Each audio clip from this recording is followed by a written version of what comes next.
رفت صاحب سانحہ بلدیہ کو گزرے 7 سال ہو گئے، اس دوران GIT بھی آئی اور اس میں جو لوگ ملوث تھے وہ پکڑے بھی گئے، انہوں نے بہت سو کے نام بھی لیے، لیکن آپ بھی دیکھ رہے ہیں، ہم بھی دیکھ رہے ہیں، ان ناموں کو آج تک کسی نے ہاتھ نہیں لگایا۔ وہ پہلے بھی حکومتوں کا حصہ رہے، اب بھی حکومت کا حصہ ہیں، پہلے بھی وہ اہم عہدوں پہ رہے، اب بھی وہ اہم عہدوں پہ ہیں۔ MQM کی خاصیت ہے کہ اس کے پاس ایک خاص گر ہے کہ وہ ہر حکومت میں شامل ہو جاتی ہے، جیسے مرضی سنگین الزامات ہوں اس کے رہنما اس سے بچ نکلتے ہیں۔ پہلے وہ اپنے بانی کی آشیرواد سے بچ نکلتے تھے، اب انہوں نے یہ گر خود استعمال کرنے شروع کیے ہیں اور یہ تمام معاملات سے بآسانی نکل جاتے ہیں۔ GIT میں بھی چیزیں واضح تھیں، سب کے نام واضح ہو گئے تھے، اس میں بہت سارے لوگ تھے جو MQM سے بھی تھے اور پاک سرزمین پارٹی سے بھی تھے، لیکن پھر ان کے کیسز عدالتوں میں چلتے رہے اور پھر تاریخ پہ تاریخ والا کام ہو رہا ہے اور کوئی فیصلہ ان کا بھی نہیں آ رہا ہے۔ اس لیے معاملے کو اتنی سنجیدگی سے نہیں لینا چاہیے۔ MQM کے خلاف کوئی کارروائی ہوتی ہوئی نظر نہیں آتی فی الوقت۔ ٹھیک فرزانہ، یہی چیز میں آپ کی طرف لے کے آؤں گا اور آپ سے پوچھوں گا، کیا آپ سمجھتی ہیں کہ آنے والے دنوں میں کوئی بھی الزام کو لے کر، کیونکہ دیکھا ہوگا آپ نے کہ ڈاکٹر عشرت لباد بھی اب سرگرم ہوئے ہیں، وہ بھی کوشش کر رہے ہیں، میئر کراچی ان سے ملنے کے لیے گئے، تو آپ سمجھتی ہیں کہ کوئی ان کا رول ہو سکتا ہے اس شہر کی سیاست میں ایک مرتبہ پھر؟ دیکھیں، کراچی کی سیاست کو تو مجھ سے زیادہ آپ سمجھتے ہیں، تو آپ ہی بہتر بتا سکتے ہیں کہ یہ کیا ہوگا، لیکن ہمارے ہاں آپ کو پتہ ہے کہ معاملات ہمارے تجزیوں پر طے نہیں ہوتے، معاملات کہیں اور طے ہوتے ہیں۔ اور آپ میں نے اسی لیے فرزانہ ذکر کیا کیونکہ ان کے اسٹیبلشمنٹ سے بڑے اچھے روابط تھے، وہ 11 سال گورنر رہے، بلو آئیڈ بوائے تھے، لیکن اس کے بعد وہ باحفاظت یہاں سے چلی بھی گئے، گو کہ ان کے حوالے سے بہت سارے الزامات بھی ہیں۔ بالکل، اسی لیے میں یہ کہہ رہی ہوں کہ آپ کے اور میرے تجزیوں اور سوالوں اور جوابوں سے اگر پاکستان کے معاملات طے ہو رہے ہوتے تو آپ کو یاد ہوگا کہ ہم نے تو بڑے اچھے مشورے اپنے پرائم منسٹر صاحب کو بھی دیے، لیکن کیا ہوا؟ کچھ بھی نہیں ہوا۔ لیکن بہرحال کہنا میرا یہ ہے کہ جہاں تک MQM کا سوال ہے یا ان سے ریلیٹڈ مختلف پارٹیوں میں تقسیم ہونے والے لوگوں کا سوال ہے، تو یہاں یہ صرف کہیں اور طے ہوتا ہے، لیکن بہرحال وہ اب لوگ نفیس ہو گئے ہیں اور آپ کو پتہ ہے نفاست والے لوگ اور دھلے ہوئے لوگ اور صاف ستھرے لوگ اب اس حکومت کا حصہ ہے، تو ہو سکتا ہے وہ بھی منظر عام پر آ جائیں۔ لیکن ہم پچھلی میں ایک چیز ضرور کہنا چاہتی تھی جو ہماری بحث میں رہ گئی تھی، ہمارے ہاں جو بہت سارے معاملات ہیں وہی بات آ جاتی ہے کہ آپ دیکھیں نا کہ یہ جو بلدیہ والا قصہ ہے، اس کا سب سے بھیانک پہلو کیا تھا؟ وہ یہ تھا کہ انسانوں کو زندہ جلایا گیا۔ اسی طرح آپ خیبر پختونخوا میں دیکھیں، اسی طرح آپ بلوچستان میں دیکھیں، کتنے معصوم بچوں کو مارا گیا، نوجوانوں کو مارا گیا، ڈیٹین ہوئے، کچھ پتہ نہیں ہے، لاپتہ ہیں، کئی لوگ، ہزاروں لوگ لاپتہ ہیں، لیکن کیا ہوا؟ کیا کبھی کوئی پکڑا گیا؟ لیکن فرزانہ دیکھیں، یہ تو ہمارا موضوع ابھی فی الحال نہیں تھا، ہم تو بس یہ اس واقعے کو لے کر اور پھر MQM کے کردار کو لے کر ہم بات کر رہے تھے۔ یہ وہ واقعات ہی ہیں جو ہمیں یہ سبق دیتے ہیں کہ ایسی کہانیوں کا انجام صرف فائلیں اور دن بدن بوسیدہ ہوتی فائلیں ہوتی ہیں اور کچھ بھی نہیں ہوتا۔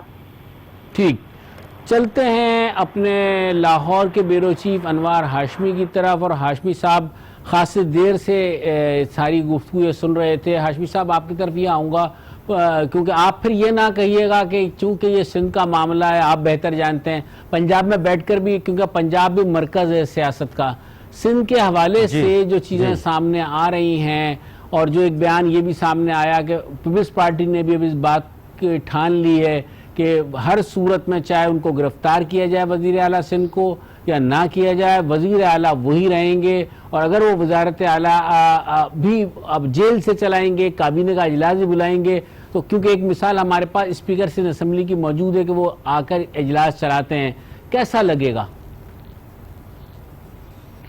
دیکھیں رفت صاحب، پہلی تو بات یہ ہے کہ آپ جو کراچی والا ایشو کہہ رہے ہیں، میں تھوڑا سا اجازت چاہوں گا، وہ کراچی یا سندھ کا ایشو ہرگز نہیں ہے، وہ 20 کروڑ عوام کا ایشو ہے۔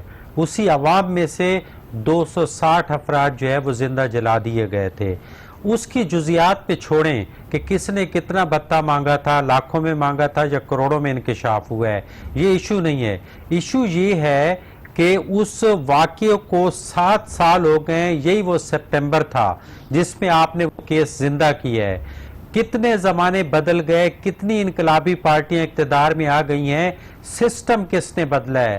یہ جو سانحات ہوتے ہیں، چاہے وہ سانحہ ماڈل ٹاؤن ہو جس میں 17 افراد کو گولیوں سے بھون دیا جاتا ہو اور آج تک انصاف نہ ملا ہو، یا سانحہ بلدیہ ٹاؤن ہو، یہ ایشو ایڈریس کرنے کی ہاشمی صاحب ضرورت لیکن ہے. یہ تو ایک المیہ رہا ہے پاکستانی سیاست کا کہ معاملات نظریہ ضرورت کے تحت طے ہوتے ہیں. جب ان کی ضرورت ہوتی ہے تو ان معاملات کو لے آیا جاتا ہے، جب ضرورت نہیں ہوتی تو آنکھیں بند رکھی جاتی ہیں. شاید اسی وجہ سے اس شہر پر تقریباً 25 سال یا آپ کہہ سکتے ہیں 30 سال تک ایک ہی پارٹی رول کرتی رہی، اور جب ضرورت ایک جنبش قلم جب آپ نے لگا کہ بہت کنٹرول سے ہو گیا ہے تو آپ نے اس پہ قابو بھی پا لیا. تو یہ تو ہمارا حصہ رہا ہے، اسے نہ آپ ٹھیک کر سکتے ہیں نہ میں ٹھیک کر سکتا ہوں. میرے خیال میں اسے وقت پر چھوڑ دینا چاہیے. لیکن بات میں پھر وہی کروں گا آپ سے یہاں کی سیاست کی، سندھ کی. جی بالکل ٹھیک بات ہے. دیکھیں ہر بندہ یہی کہتا ہے مجھے کوئی ہاتھ نہیں لگائے گا. بڑی بڑی پریس کانفرنس سے ہوئیں، ہم دیکھیں گے ہمیں کیسے پکڑا جاتا ہے. بات یہ ہے کہ یہ سیاسی سٹنٹ ہیں سارے. جیل میں کون سے اجلاس ہوں گے؟ یا تو آپ ڈیفینڈ کرنا جانتے ہو تو پہلے ڈیفینڈ کر کے دکھاؤ. نیب کو کوئی چیلنج کرنا ہے تو کسی بڑے پلیٹ فارم پہ کسی نے آج تک چیلنج نہیں کیا، چاہے وہ آصف علی زرداری گروپ ہو یا نواز شریف گروپ ہو. میں یہ کہتا ہم تو بڑے نیوٹرل انداز میں آپ کے اس پروگرام میں جائزہ لیتے رہتے ہیں کہ نیب کی خامیاں کہاں ہیں. ہم ہرگز نہیں کہتے کہ کس نے نہیں لوٹا یا کس نے لوٹا ہے. تو بالکل یہ جو آپ بات کر رہے ہیں کہ اب اجلاس سی ایم پکڑا بھی گیا تو ہم تو جیل کے اندر اجلاس کریں گے، ان چیزوں کی کوئی اہمیت نہیں ہے. بنیادی اہمیت یہ ہے کہ اگر آپ نے نیب کے قوانین سے مطمئن نہیں ہے تو آپ پھر اسمبلی کے اندر پریشر بلڈ کریں اور جو ترامیم زیر التوا ہیں ان کو لے کے آئیں، پھر بات آگے چلے گی. ادروائز اس اجلاس کے کرنے یا کرنے سے نہیں ہوگا. ایک ٹارگیٹڈ چیزیں کا آپ الزام لگا رہے ہیں تو اس کے توڑ کے لیے آپ کٹھے نہیں ہو سکتے. جیسے کہ رفعت صاحب آپ خود تجزیہ کیا کرتے تھے کہ آصف علی زرداری اب سب پہ بھاری نہیں رہے، ان وہ دور اندیشی ان کے پاس نہیں تھی جو اب وہ پی ٹی آئی کی حکومت کو پیٹ رہے ہیں، تو اتنی دور اندیشی نہیں تھی. آخری بات خورشید شاہ سے شروع کی تھی آپ نے تو وزیر اعلیٰ سندھ تک آئے ہیں، تو یہ وہی خورشید شاہ تھے اور اس کی ٹیم تھی جنہوں نے جسٹس ریٹائرڈ جاوید اقبال کا نام پیش کیا تھا اور خاقان عباسی انہوں نے لگایا تھا. تو آج آپ بہت ہی ایک شفاف انسان لگایا تھا، تو آج ان کے انصاف کو آپ کو فی الحال برداشت کرنا پڑے گا. جب فرد جرم عائد ہوگی تو اس کے بعد پھر دیکھا جائے گا کہ صورتحال کیا ہوتی ہے. بالکل، بہت شکریہ آپ نے اس تفصیل سے بتایا. یہاں چھوٹا سا ایک وقت ہوا ہے بریک کا. بریک کے بعد ہم واپس آئیں گے. پروگرام کے آخری حصے میں ہم بات کریں گے وزیر اعظم کا جو دورہ ہے سعودی عرب کا، اس کے حوالے سے خاصا اہم دورہ ہے، اس پر ہم بات کریں گے ایک بریک کے بعد.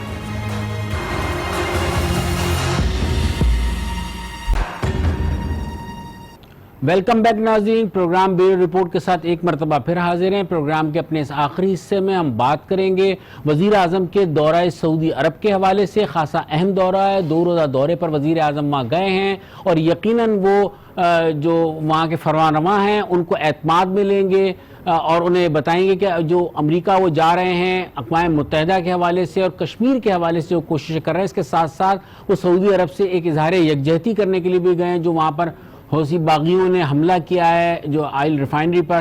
تو وہ ایک تمام یہ چیزیں یکجا ہوئی ہیں اور خاصا اہم دورہ ہے.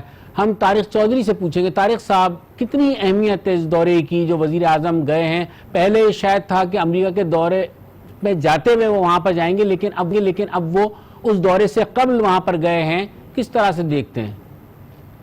دیکھیے، اس بات کا امکان اب بھی ہے کہ جس طرح وہ دورے کے آغاز سے پہلے امریکہ گئے ہیں، امریکہ کے جانے سے پہلے وہ سعودی عرب گئے ہیں، اس بات کا امکان ہو سکتا ہے کہ جب وہ واپس آئیں تو ایک مرتبہ پھر اسٹاپ اوور ہو. اس کا کوئی امکان خارج امکان نہیں قرار دیا جا سکتا.